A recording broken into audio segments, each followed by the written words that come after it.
आता बातमी येते महायुतीच्या जागा वाटपासंदर्भातली।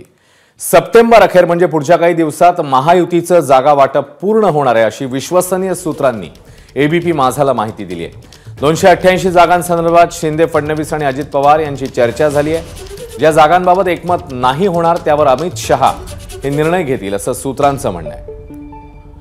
निलेश बुधावले या सगळ्याबद्दल अधिकची माहिती देतील। निलेश, महायुतीमधल्या एकूणातच या जागांबद्दलची चर्चा आता कुठल्या टप्प्यावर आणि कधीपर्यंत निर्णय होऊ शकतो?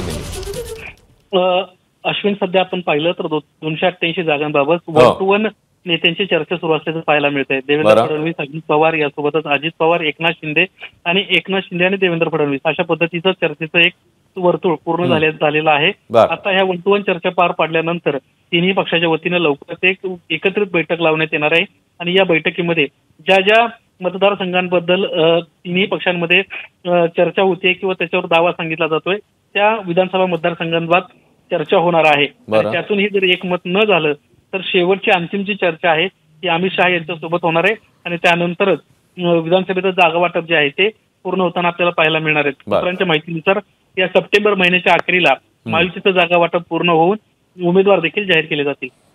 निलेश, धन्यवाद या माहितीबद्दल। तेव्हा सप्टेंबर अखेरपर्यंत आता हे जागा वाटप होईल अशी सूत्रांची माहिती आहे आणि ज्या जागांबाबत एकमत होत नाहीये त्यावर अमित शहा निर्णय घेतील असंही सूत्रांचं म्हणणं आहे। एबीपी माझा, उघडा डोळे बघा नीट।